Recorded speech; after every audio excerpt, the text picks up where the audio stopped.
Tonight, the Empire begins its new campaign against the criminal underground. Emperor Palpatine has personally sworn to bring order to many affected systems. I know I'll sleep better.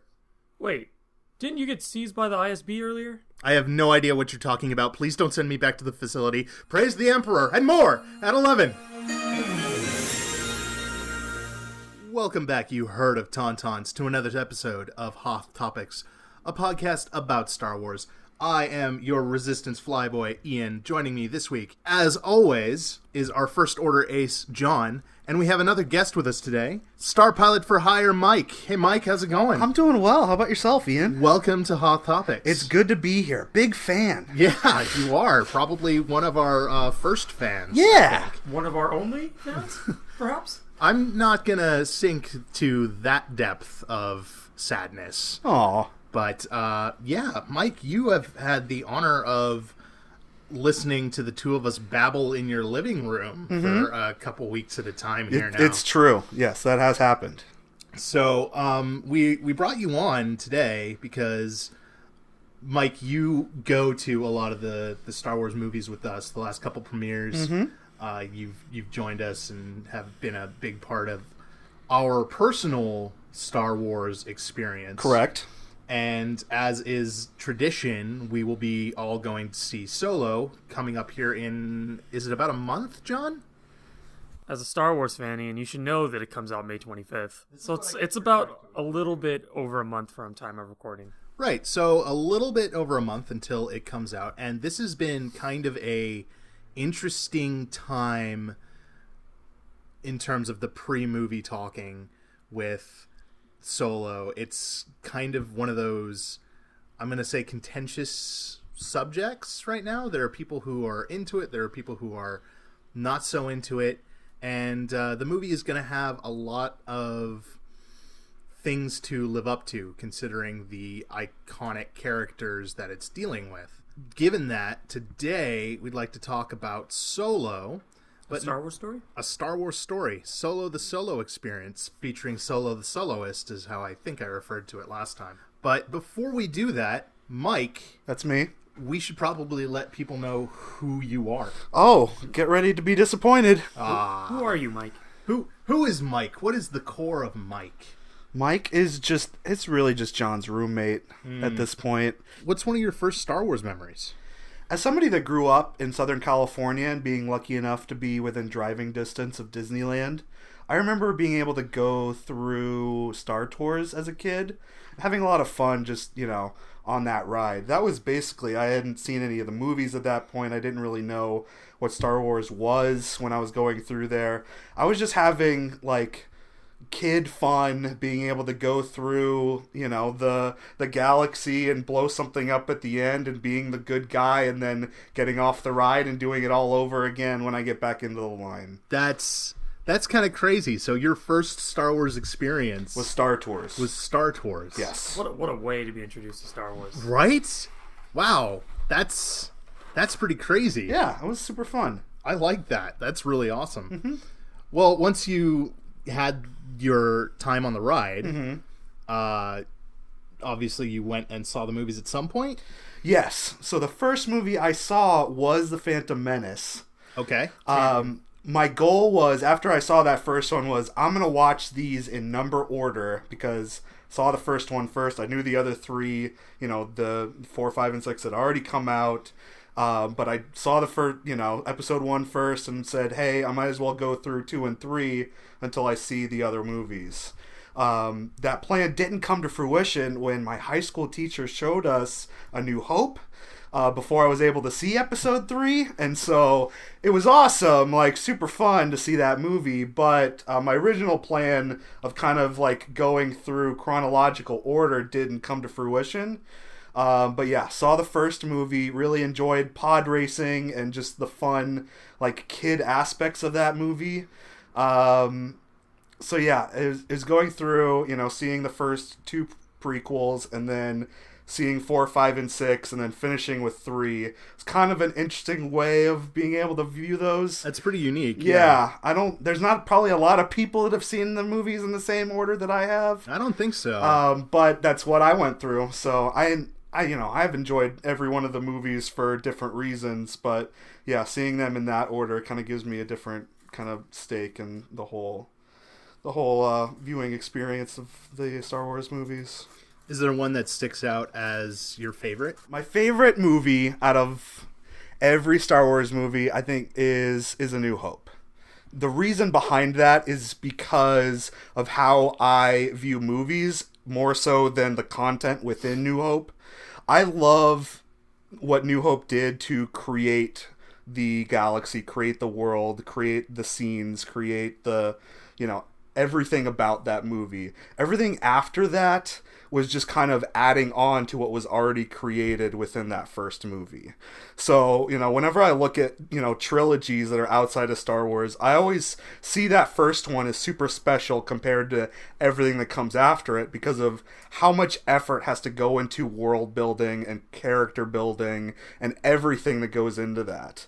I recognize that what I think is the best movie isn't A New Hope. I think Empire is probably what I would consider to be the best movie. I think it took a lot of what was in 4 and made it, that much more interesting.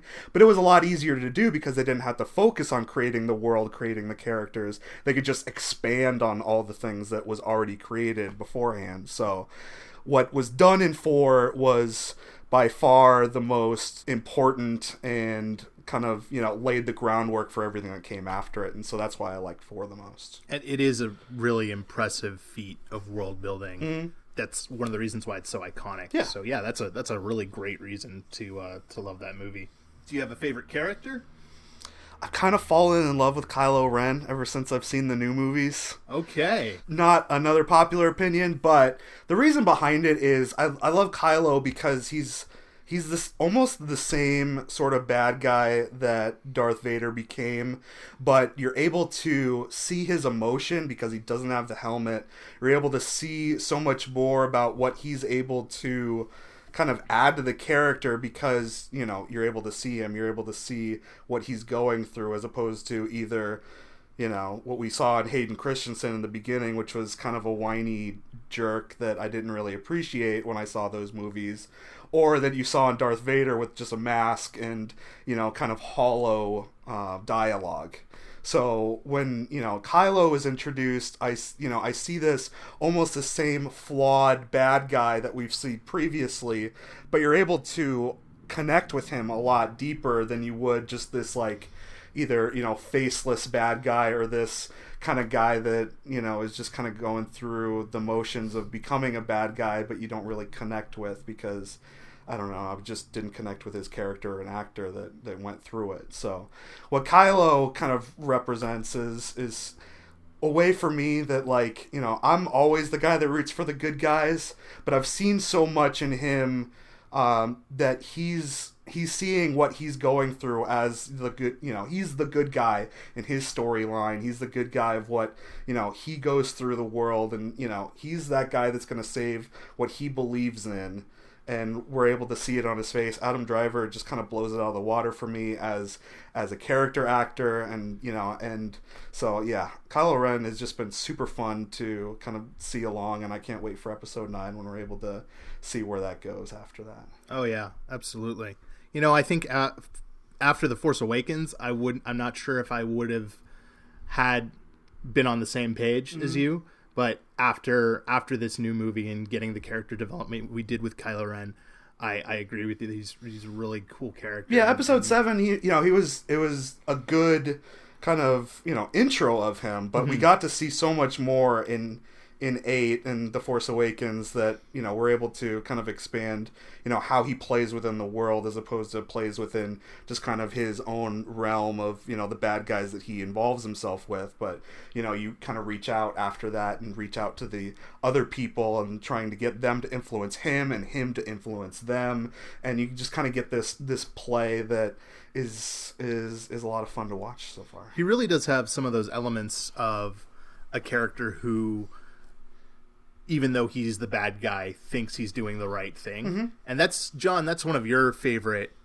kind of villains? Yeah, villain archetypes, right?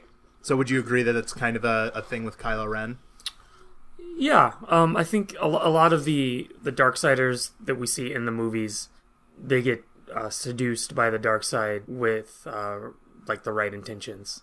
Like they think that if they get this power, they'll be able to set something right, and that usually doesn't work out for them very well. Yeah, usually doesn't. Kylo seems to be doing okay right now. He's in a pretty big position of power. So, last question for you, Mike, for the introductory portion. Do you have a moment in Star Wars or in the Star Wars fandom that really stands out to you as one of your favorite moments?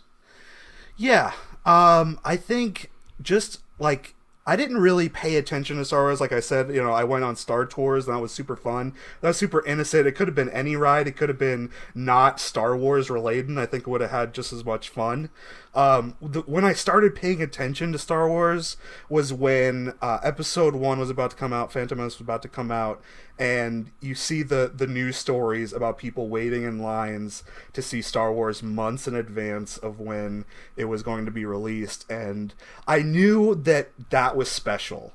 Like, I hadn't seen any of the previous movies, and so I didn't have this connection, but I knew there were so many people out there that cared so deeply about Star Wars that was willing to wait months in advance for a movie they didn't know, how good it was going to be.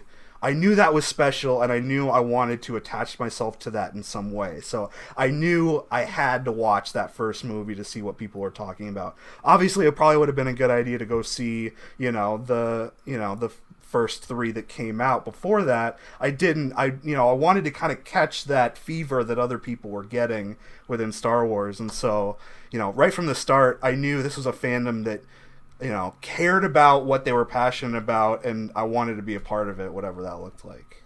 Well, that's really awesome, man. And we are better for it because, I think all 3 of us have had a really good time with the number of cool Star Wars experiences that we've been able to share just as a group. And that's super cool. Well, that's thank you for introducing yourself, Mike. Absolutely. To the loyal, if few, Hoth Topics listeners. All right. So let's jump into our discussion about the new Solo movie. So a couple things that we've learned from various marketing, trailers, TV spots, toy releases. We've learned a lot in little tidbits and through the rumor mill about the movie, and people have started piecing together things based on all these little clues that we've gotten. So we're not going in completely blind. Now, if you don't want to know anything about the movie, I just don't even listen to the episode, I guess. But we're going to go into a little bit of the things that we know now. From everything we've seen, we can be pretty sure that the film is going to be a heist movie of some sort. We've got a lot of talk about gangsters putting together a group of people to pull off a heist. It looks like it might be an actual train robbery. Like some sort of job? Like some sort of job? Like some sort of underground... Perhaps a crew is needed? Yes. It's a good bet. Correct. It looks like we might be seeing some elements taken from the Western genre in the film, even more so than some of the kind of space Western elements that we've seen in previous installments. We're going to have some returning characters in younger forms. Han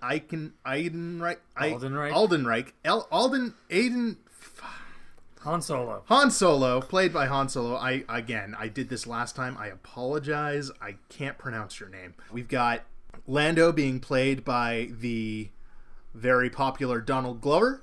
And we have the return of Chewbacca. We also have a couple new characters. A mentor-type character named... John, what was his name again? Tobias Beckett. Tobias Beckett, played by Woody Harrelson. Mm-hmm. We have a female lead, played by Emilia Clarke. Khaleesi playing Kira, I believe that her name is, or Kira. And we also have a new droid, which I think we all 3 of us really appreciate the name of the droid. L33T, or LEET. L337. L337, I apologize. L337. Now I'm a fake Star Wars fan and a fake gamer. Yeah. Man, Yeah. I'm just fake everything. Just a fake person. I'm not even real. I'm just Mike doing a different voice. It's true. See, he's really good at it. We're also getting a look at some new stormtroopers and some new technology, some new Imperial walkers, Speeder bikes. speeders. Interesting you mentioned the speeders, because we have another antagonist group that is supposedly a swoop gang. Now, swoops are, in the Star Wars universe, are hover bikes, essentially. I think it's kind of interesting they brought that over. Me being, the Knights of the Old Republic fan that I am, swoop gangs were a big part of the beginning of that game. So, And a pretty large portion of the Shadows of the Empire novel. I think there was one race in the video game. Okay, that's cool. I didn't know that.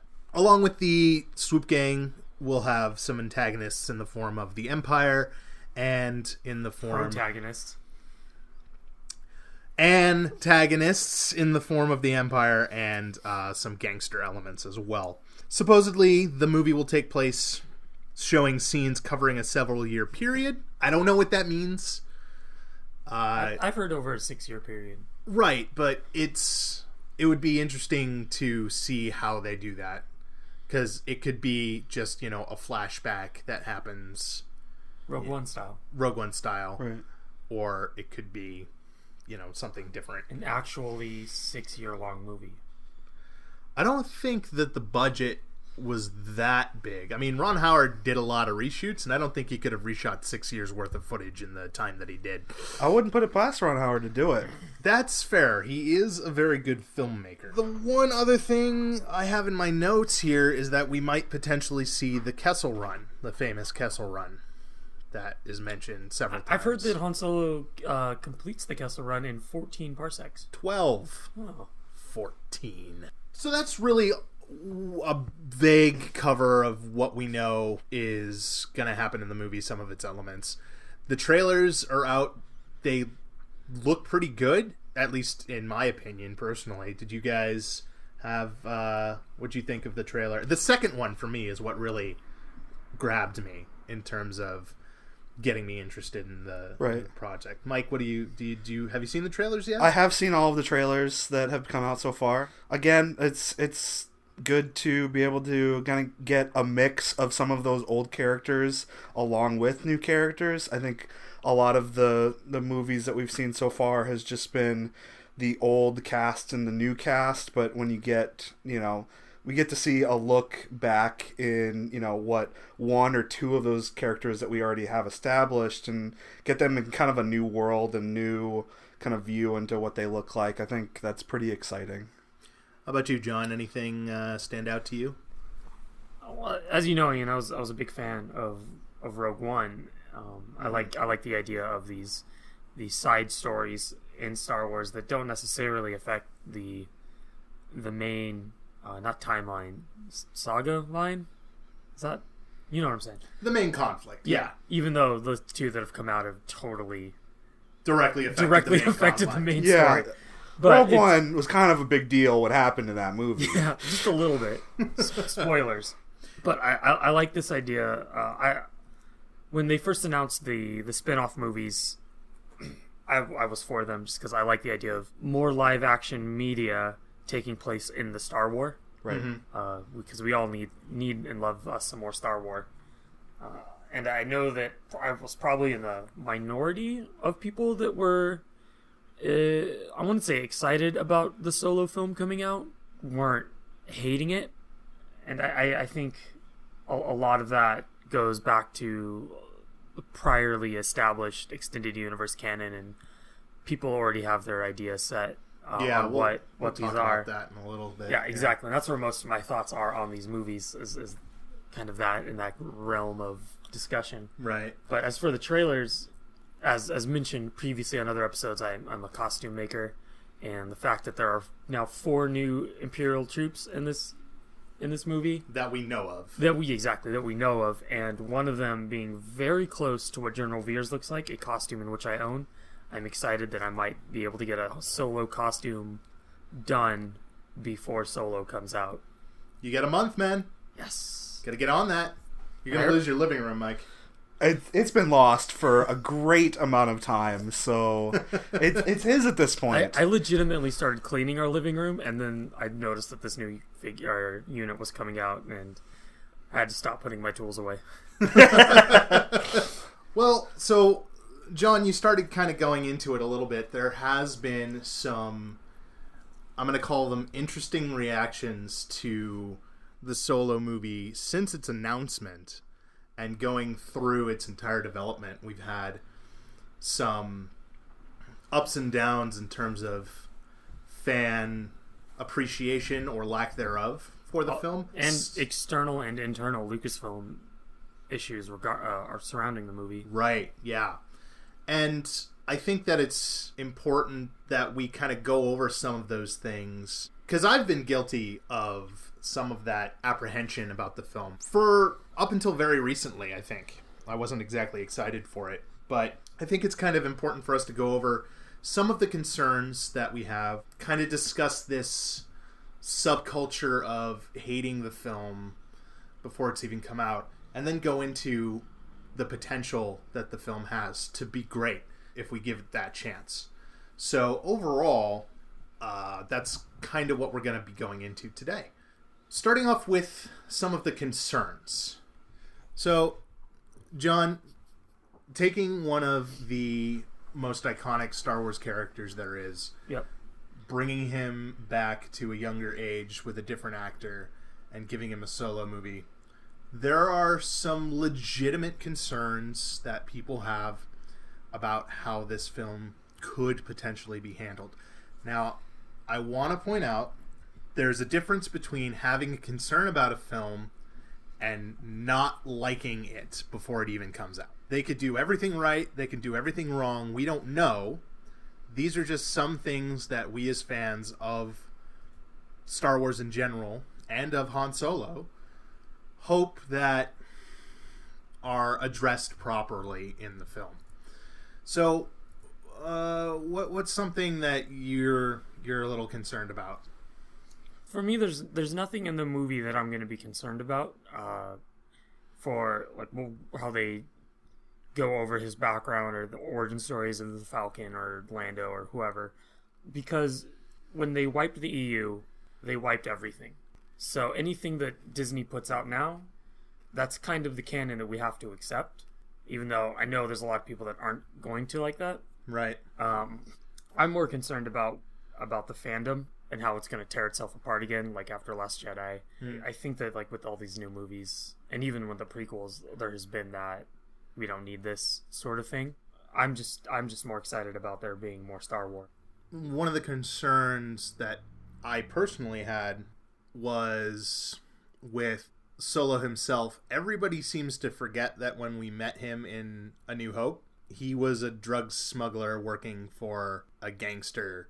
And he murdered somebody. Yeah, the first thing you see him do. He just straight up shot Greedo.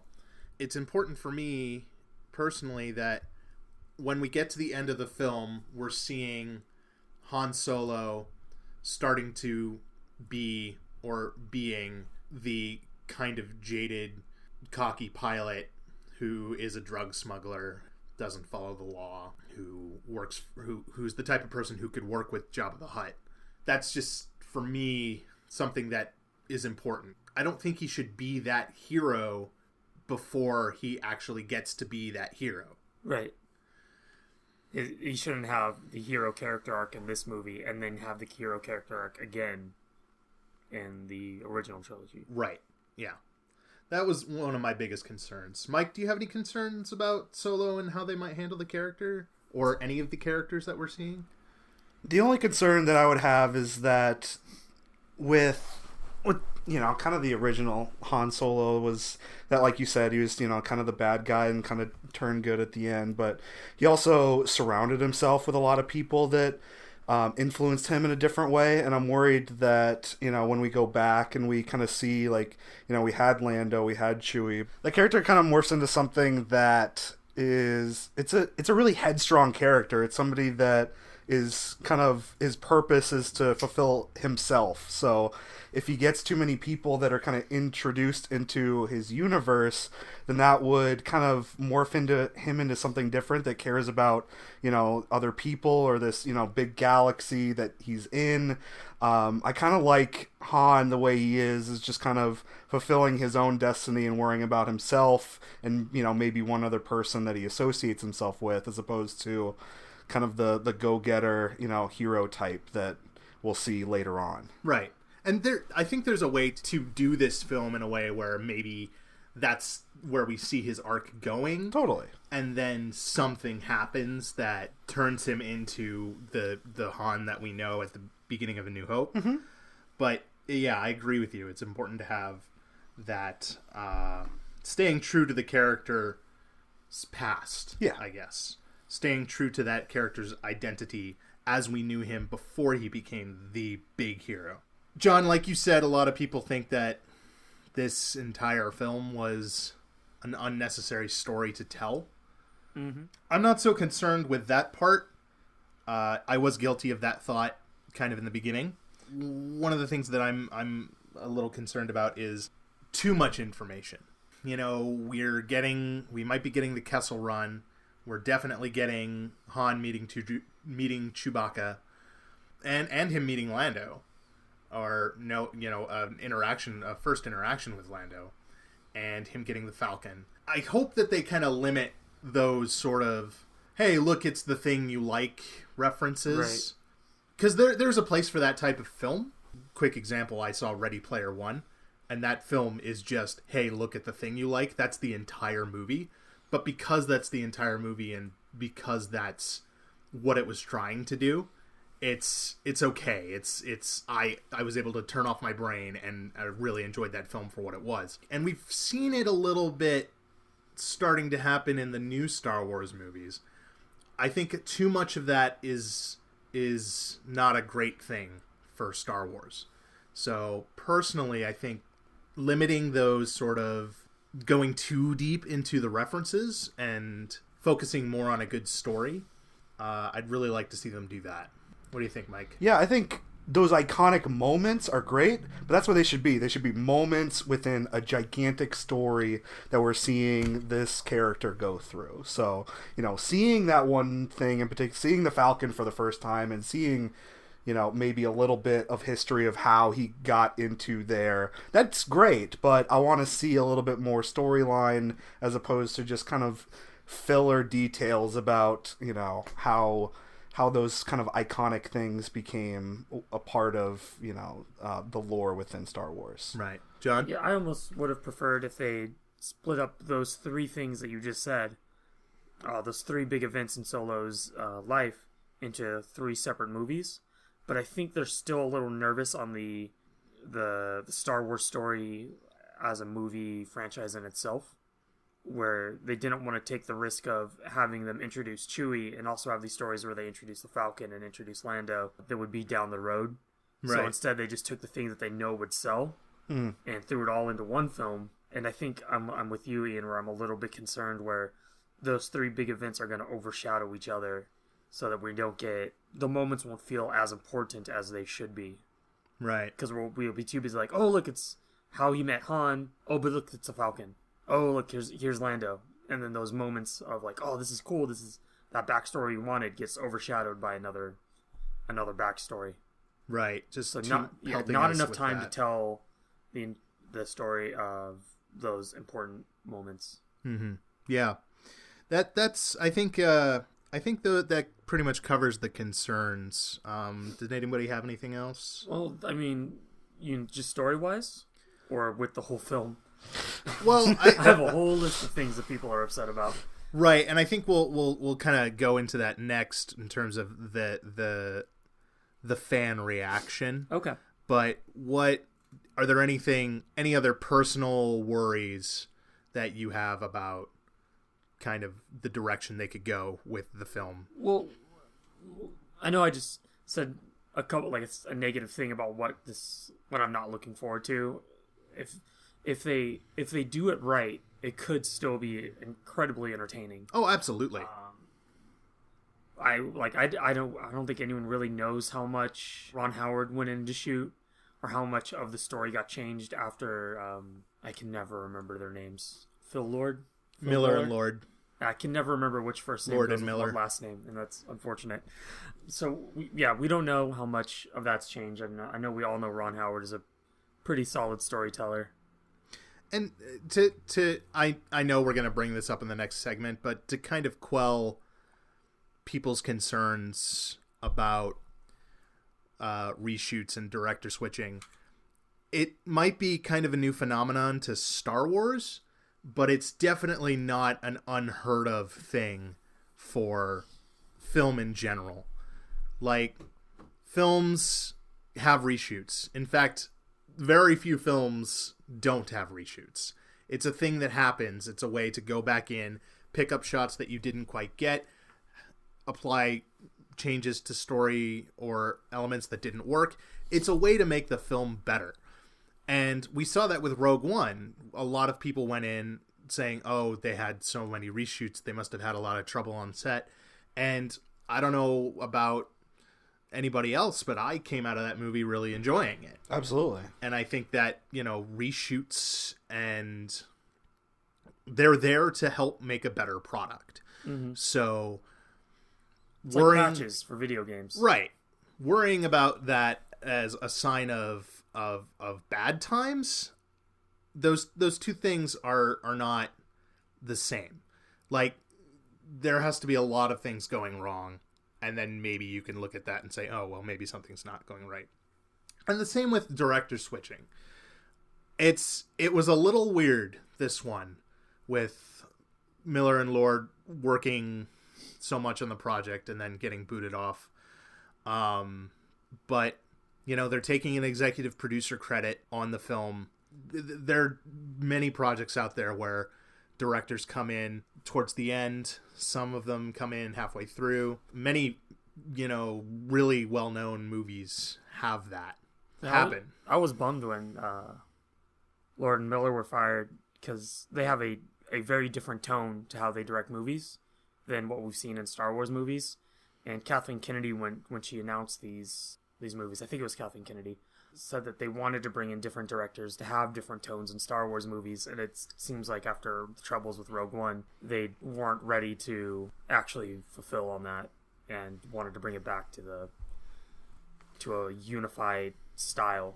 Right. That's where the business of filmmaking comes in over the creativeness, and it's a constant struggle, and you're gonna have that no matter what project you're working on. It's a business and it's an art, and those two things happening at the same time, there's going to be a lot of give and take.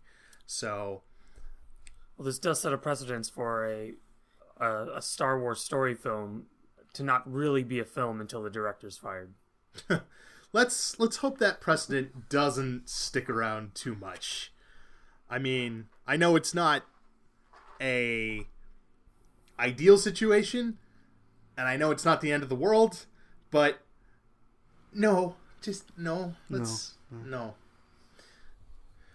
In the wake of The Last Jedi, there has been a more vocal portion of the Star Wars fan base that has been less than positive. And some of that is legitimate. If you don't like something, that's fine. You don't like it. As we've seen with me and our discussion in Rebels about time travel, that's just not something that I like. And you can explain it all you want. I'm not going to change my opinion on the fact that I don't like it. But I'm also not going to tell you that it's ruining Star Wars. There are, however, a group that seem to be unpleasable regardless of any attempt to kind of find legitimate reasons in favor of the way the current franchise is going. And that has really kind of leaked over into I'm going to call it the hype season for Solo. So there have been some concerns that people have that are a little bit more intense than the ones we mentioned before. And there's this culture of kind of hate going around. So what we thought we'd do is kind of take a look at some of those elements and see if we can't try to address some of those kind of ultra concerns and problems people are having with the film before it's even come out. I think, John, you have a decent compiling of some of these. So just a couple. Just a couple of the loudest ones. Right. So let's hear them. The two big ones that I think are worthy of discussion. I know there's probably quite a few different things that we've kind of covered earlier, but one of the big ones I hear since the reveal of a more fresh looking Millennium Falcon, that people are upset that that's not the Falcon we see in the original trilogy, or the one that is cameoed in Attack of the Clones, I think. You know that one, Ian? It is so like vague and in the background. I don't really think it's one of those cameos that's worth. If you're not sure what we're talking about, the Falcon in Solo, it appears much cleaner, more of a whitish color than a green, very visible blue accenting. Right, the blue trim. I guess the nose, you would say, of the ship has a different shape. Yeah, it's got a chunk that's in the part where the chunk is usually missing. Right. And it has a different radar dish, but that's par for the course for the Falcon. Right, it's on its that would mean it's on its third radar dish as of the new episodes. Yes. Right. I don't know, when it comes to the ship itself, people have cars and they modify their cars and they paint their cars different colors, and sometimes they don't treat their leather well and it goes from bright white to diarrhea brown, whatever it is that the walls became. It's so noticeable now that it's like we've seen it all nice and clean. Like, what have Han and Chewie been doing to that ship? Smuggling drugs. And one thing that was an old canon thing is that particular model of ship, the YT freighters, are modular, and they have different chunks that you can kind of put it together however you want. So I don't see how that's a huge concern. And to quell any angry peoples out there about the new design, one of the technically it's the old design. Oh, fair enough. I believe the Lego set for the Kessel Run Millennium Falcon, that they're calling it, describes that chunk in the front that's not present in the rest of the movies as an escape pod. So that could be something that just ties into the movie, and that's why it's not there. Huh, that's kind of neat. Mike, opinions on the Millennium Falcons? It's the ship that Han Solo Oh, flies. I've heard of this, yes. Yeah, it's... No, I think you guys have covered it. I think a ship, just like a car, would change over the years, and Han seems to be a guy that likes to present himself well, so something on his Falcon is probably going to be different 10 to 15 years down the road. So I think it's fine if we change a little bit here and there. Mike, anything else to add on to the hate pile there? Yeah, for sure. I have a super selfish one for me in particular, is that I'm not a big fan of Han Solo as a character. Is it because he's a bad person? Yes, it's because he's a bad person. I grew up as lawful good human paladin white bread. So I like the good guys, and Han Solo, to me, when I saw, A New Hope for the first time, is that he's a bad guy in good guy clothing. He is a guy that doesn't represent what I wanted the good guys to be represented as. So for me, going into his character a little bit more and trying to humanize him and make him more of a good guy for me just doesn't really sit well with me, but that's just because of what I thought of him as a character when I first was introduced to him. Now, do you think if this film is done really well that it could change your mind on the character? I'm going into the character very open-minded in this movie. I'm looking forward to whatever it is they're kind of, going to be turning him into, or shaping him into, whether that's a different character or, basically just a little bit of the same version, just 15 years prior or whatever it is. I'm looking forward to what I'm going to be seeing out of Han. It's just a matter of I'm worried that I'm just going to be getting more of the same guy that I wasn't a big fan of previously. Gotcha. That's a valid concern. What I did like about Han at the beginning was that he surrounded himself with people that I really enjoyed. So I'm looking forward to hearing more about, Chewbacca or Lando, or, basically we're getting introduced to new characters that I might be able to root for. But rooting for Han was never something that I did previously, and I don't see myself even doing now when the movie's coming out. And I have a hard time when the main character is going to be somebody that I'm not going to be rooting for. That's kind of hard for me to kind of wrap my mind around. Hey, fair enough. Wow. That's a very interesting opinion, and one that I don't hear very often. Yeah. So. That's pretty cool, though, and a valid concern. John, you had one more thing to add on to... It kind of actually fits into what Mike was saying there. I think that there's a lot of people out there that are upset with the movie solely because Harrison Ford is not reprising his role. And, that's obvious. He's much too old and probably crashing planes and busy. Yeah, isn't he like be in a movie in his 70s now or something? Who knows? He's no one knows these things, and there's no way to find out. Nah, absolutely no way. We have no source of information on this whatsoever. When the movie was first announced and the cast was first announced, I was seeing a lot of hate for Alden Ehrenreich portraying him. A lot of people were upset that there was a guy on YouTube that was a Harrison Ford, like a spot on impersonator of his voice. That a lot of people wanted. That was that fan film, right?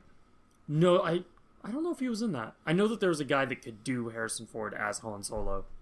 But that Han Solo short film you're talking about is pretty fantastic. It is. It's pretty Maybe good. We'll put links in the show notes if I remember to do that. Probably won't. It's really stupid that I just had a realization that, we can do these things now. I lost my train of thought. Doobly-doo! I believe that Tobias Beckett put a crew together to hijack my train of thought. Ba-dum-bum. Wow! Brilliant! I'm not even going to cut that. Don't. You were talking about... What were we talking about? You were talking about the Alden Ehrenreich's reception. Right. I know there's rumors, and I don't know if it was actually true, that they had to bring in an acting coach, which, when you're being hired to play a character that is known to be played by another actor, I don't see a problem with them bringing in somebody to try to help you get someone else's mannerisms down. I think a lot of people took that to mean they have to bring in an acting coach because he's such a bad actor. I don't think people considered the other side of that, which is what you just said. The other side of the coin of that is that he doesn't look like Harrison Ford. I think that's kind of ridiculous sort of thing when you're in the realm of movies. Just because, especially since this movie takes place before we've been introduced to Han Solo previously. Like we were talking about the Millennium Falcon, things change with people. People don't generally look exactly like they did 10 years ago. 10 years ago for me, I had an 18-inch mohawk and wore leather jackets everywhere. That's not what I look like now. But you could. I could. It's true. The jacket is still in my closet. It's just, it's spring and it's warm and it's not comfortable. Much like this conversation. And it's not like we haven't seen different actors playing known characters before. All the prequels have that showing up. We have Ewan McGregor playing Obi-Wan Kenobi. Oh, yeah. Originally played by Sir... I keep wanting to say Isaac Conan Doyle, and I know that's not him. Definitely, I know that's not even a real person. Definitely Alec Sir Guinness. Alec Guinness, thank you. And I think we can all agree that Ewan McGregor did a fantastic job of portraying Alec Guinness. And even though the way he portrayed him isn't how we see him in the original trilogy. Right. Yeah, and if you want to go outside of the franchise, Jude Law is currently playing a younger Dumbledore, and he doesn't look anything like Michael Gambon, and I'm sure he's not going to act exactly like Michael Gambon because people aren't the same when they were young as they were old, and as long as they're true to the character and not true to the actor that played that character, it should be fine, right? Am I alone in that? I agree. Sure. I concur. Mm-hmm. Well, because I think you made this point during a discussion. He was hired to play Han Solo. He wasn't hired to play Harrison Ford playing Han Solo. Correct. Mm-hmm. Or, on the other hand, what we can do is give them Harrison Ford, which is what they all really want, and just go with a hologram, just like they did in Tron. Come on, it sounds great, doesn't it? It's what the fans want. They want Harrison Ford, so we give them the hologram of Harrison Ford. A de-aged hologram of Harrison Of Ford? course. Okay. Like Tarkin and Leia. Because in people Rogue loved Right. Tarkin and Leia. Yeah, holograms are working really well, so we just give the fans what they want, which is more holograms. I mean, I personally did like Tarkin. Leia I could give or take, but Tarkin I actually enjoyed. One. I just like the idea of more holograms. You guys are pushing this holograms first agenda. I'm not sure. Holograms is people too. I'm not sure how I feel about it. We'll see if Lucasfilm takes your advice. I think the way they went this time around, probably the right way to go. Probably. Any other things we have? Anybody? I think the biggest reason that hate is kind of spewing out of this one isn't necessarily a problem with the movie itself, is because of the timeline of when the movie's coming out. We're so recently away from The Last Jedi, and people had so many issues with The Last Jedi when it came out, and that's so recent in our minds, and for a lot of people that came out of that in a negative sense, they still have this kind of negative connotation into this world that they love, going into a movie that doesn't fully connect with the episodes that we've seen. So it's we're less than 6 months previous to when that movie came out, and it's just probably just a little bit of a problem that's so fresh in our minds, and people have this negative connotation and just don't want to embrace something Star Wars for what it can be, and instead kind of want to nitpick just like they did with that previous movie. Right. It's interesting that you bring that up, because for me personally, that the Last Jedi controversy was something that kind of had a bit of an impact on me and how I interact as a fan of Star Wars, and be a member of this fan society. And it kind of started with a realization that I was kind of brainwashed into some of the more negative opinions about Star Wars, starting with the prequels are bad. Yeah. And even though I grew up with them as a kid and I really loved them, and I kind of rediscovered that love for them, even with all their flaws, and they are flawed. But I rediscovered that getting ready to start this podcast, not this particular one, but Hoth Topics as a whole, I kind of realized that you can really easily fall victim to other people around you saying negative things. Absolutely. More than you do for positive things. And I think that's one of the reasons why I've come around on Solo, because in the beginning I was very much like, who needs this movie? Like, do we really need a young Han Solo? Oh, look at all the things that have been going wrong with the production, and what are they doing? And then I got to see kind of the extreme reflection of that after The Last Jedi, with just some people being really, really hateful and mean and upsetting. And I attribute that to a few kind of things, and I think we'll kind of save that for maybe another day in a larger context. Seeing how easily it is to kind of fall into the ravenous hive mind of, I hate the thing, and no matter what you say is gonna change that, really changed how I interact. I'm a lot I'm quicker to not be as yelly and be as grumpy about certain changes. I mean, I'll get, a little animated for the sake of comedy and the discussion, as we've heard before. Every time Jon says something about the Empire being the greatest thing, I'll roll my eyes and pretend to yell at him, but I shake my head. At the end of the day, you'll like something and you'll not like something. But if you go to the extreme of trying to ruin it for someone just because they don't agree with you, that's not cool. And that's what I was seeing kind of happening with some of these hateful things that have been going around about the Solo talk. And it kind of changed my opinion on it, in that there's so many people being so negative about the project that it made me be more positive about it. Mm-hmm. Because I know I'm going to go in, and no matter how flawed it is, or how, maybe they'll do some of the things that I mentioned in the concern topic, or maybe they'll do everything right. It doesn't matter where it's going to lie. It's still going to be, as I think both you and Jon have said, it's going to be a Star Wars movie. We're getting more Star Wars. Mm-hmm. And that's awesome. So I don't really... I'm trying to be a better fan, and I think that there are people out there who need to kind of take a good hard look at themselves. And if you don't like something, that's fine. That's great. You don't have to. I don't like everything that's in Star Wars. Right.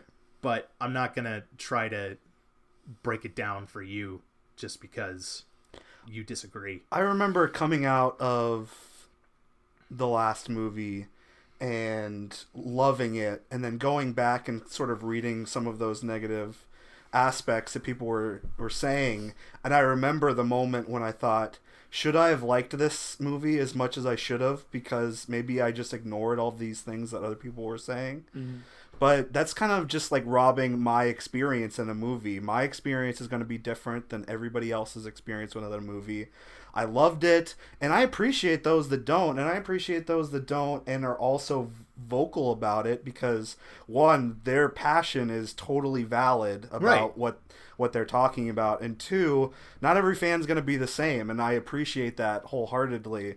It's just, when you're, and it's, like I said, it's okay to be vocal, but just try to not say that it's the end of the world and kind of push where you want the story to go. The story's going to move forward with you or not kind of involved in the fandom or not. So I'm excited for where Star Wars is going, and I can't wait to continue to watch more Star Wars as it unfolds. And I hope other people are along for the ride with me. Yeah, for me, the line's drawn when you're trying to take somebody else down because they disagree with you. Yeah. Yeah. So, excited for Han Solo for that reason. Well, that kind of covers the negative aspects, I think, of kind of where the fan base is going. But I think with all the concerns that we have, this movie actually does have the potential to be really good. And that has been lost in this shuffle. And I think, Mike, you had it.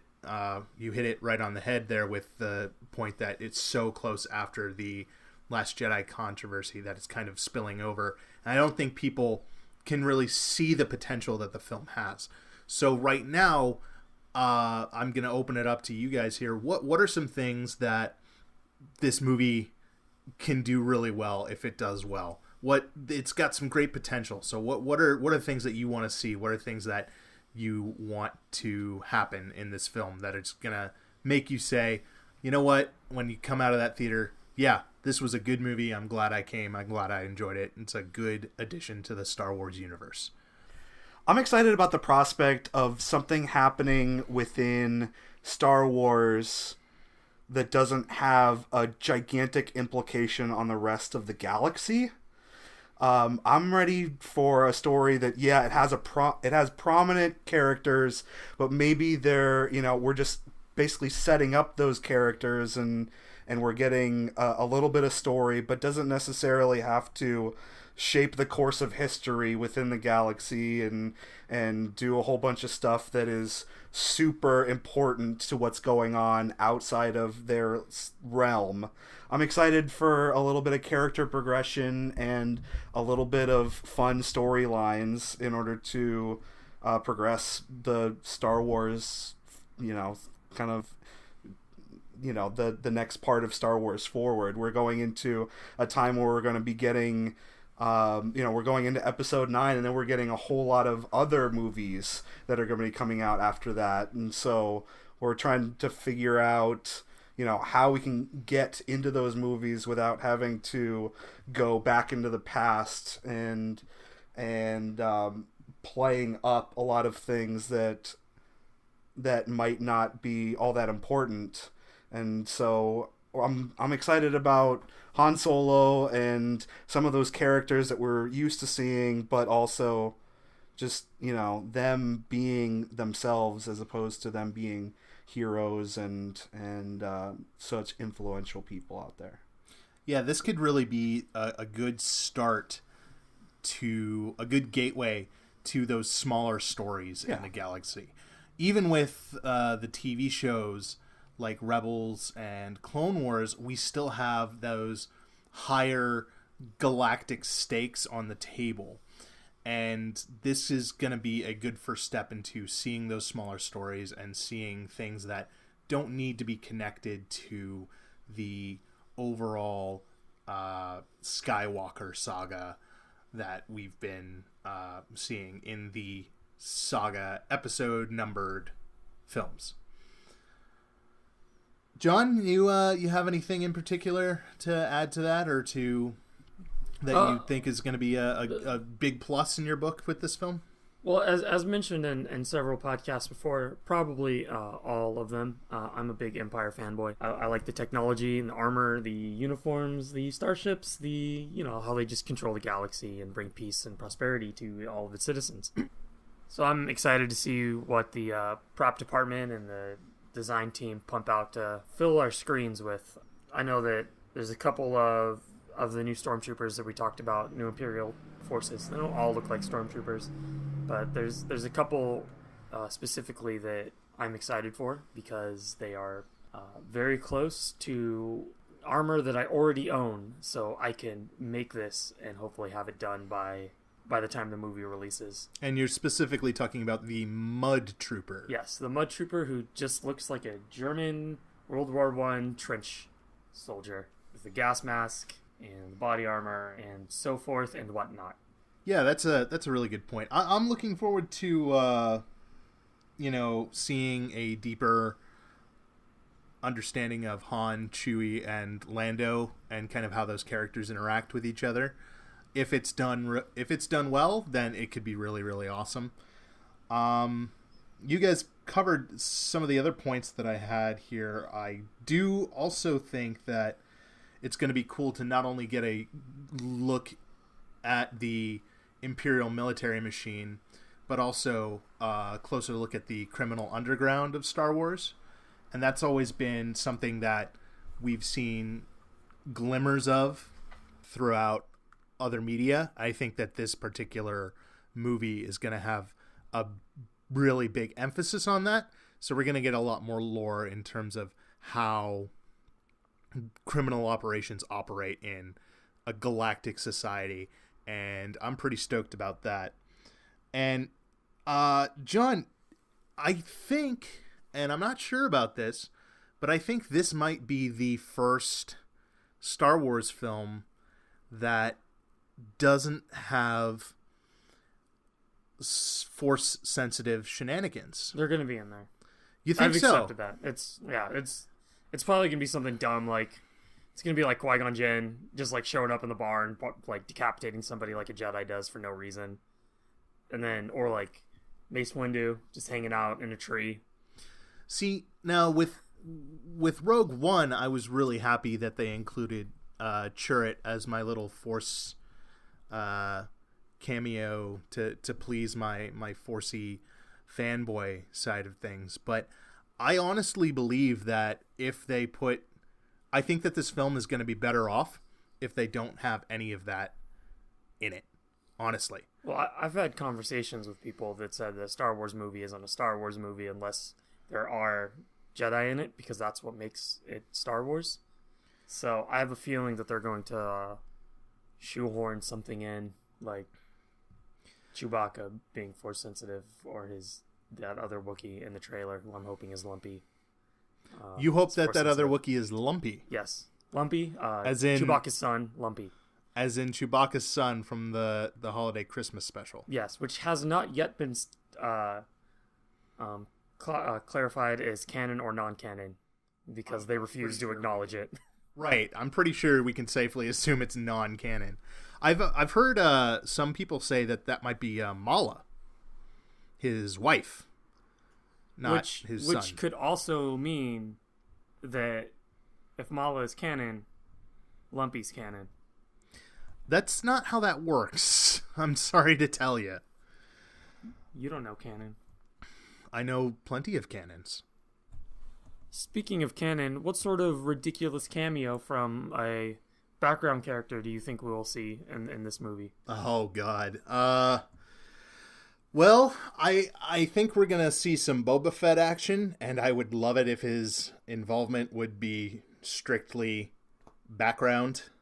I don't think he needs to be focus point. Disintegrating something. So Right. we have a established reason why Darth Vader tells him not to disintegrate things. Do we need it? I mean, he just seems like the kind of guy that disintegrates whenever he I wants. feel like it's a really bad policy for a bounty hunter. We might see I don't know, I think a Jabba cameo might be possible. Perhaps Lumpy. Perhaps Lumpy. Yeah, you've discussed Lumpy. Still wanting Lumpy, huh? Still with the Lumpy. Mike, any cameos? I don't. Outside of like very distant shots of them and not having them be a part of any scene, as long as that's the case, I'm fine with whoever they throw in there. But Right. as long as they're not part of the story, if you want to throw anything in there, I'm gonna be accepting of it. Let's not have another Dr. Evazan Ponda Baba moment where they're just like saying the exact same line as they did in A New Hope in Rogue One. Let's have not that. Yeah. John, did you have any other particular non-Lumpy related cameos in mind? No, I think you covered it. I think most people are expecting a Boba Fett or Jabba the Hutt type of thing. I think I'd be more okay with Jabba than I would be with Boba Fett. That would make more sense. I'd be interested if they add some of the characters that they've introduced in the comics, like Han Solo's wife. Oh yeah, Is it Sana Solo, I believe her name is? Oh, Mike, Han Solo's married in the comics. Is that right? It was for a scam, I believe, though. Oh, I good don't for know. I him, didn't though. read it because I don't care that much about Han Solo. As far as I know, it was for a scam. I am reading the Marvel comics, but I have not been keeping up with the main Star Wars line. I've been focusing more on the one-offs. Maybe that'll be a future episode idea. You know, looking over the comics. Maybe That'd be cool. Yeah. Nah. Yeah. John, not so into it. Well, whatever. Ian, you got anything else? No, I think that just about does it for the cameo question. I think at the end of the day, we can say that regardless of any of the problems or any of the negativity going around, we're all pretty excited to see Solo in theaters in a month from now. And I hope you will check back in with us then, because we will be doing a post-Solo talk. Mike, we'd be happy to have you back on. Oh, absolutely. It was a lot of fun being here. And we really enjoyed having you here. Hopefully you can join us for a couple more episodes. Yeah. I think that's just about going to do it for today. Thank you for joining us for the 5th episode of Hoth Topics, a Star Wars podcast. We have new ways for you to listen and enjoy our content. We are now on Google Play. We are now on iTunes. We have a website up, hothtopicspodcast.com. You can head there. You can see all of the podcasts we've had up till now. There are going to be some opinion articles thrown up there, little side conversations and thoughts that John and I have that don't quite make it into the episodes themselves. We are also going to be on YouTube still, so if that's the way you're watching us normally, that's a great way to do it too. We really enjoy having you listen to our content. We want to have more ideas from you. We want to hear from you. What do you want us to talk about? What do you want to know about? Do you have any ideas? Send us an email at hothpod@gmail.com. Tweet us on Twitter at Hothpod. Sorry, I messed up there. You forgot that you have an at before the at? Yeah, I forgot that there was an at for the at. It was an at. Oh! Next level wordplay. In all seriousness, shoot us a tweet at Hothpod on Twitter. And we hope to hear from you soon, and we hope to see what your opinions are about Solo, its upcoming status as a film, and afterwards we want to hear what you think about it. Next week, I think we will go over something a little different. John, as you mentioned, you are a costumer. It's true. And next time, we will go a little bit more in depth into how that works, the process, and talking to some people that we met at WonderCon that know a thing or two about costuming. Thank you very much for joining us. As always, I have been Ian. You're pointing at me. Why? That's John. I'm Mike. Mike knows what to do. All right, we got there. Thank you very much for joining us, everybody. We'll see you next time. See you in hell.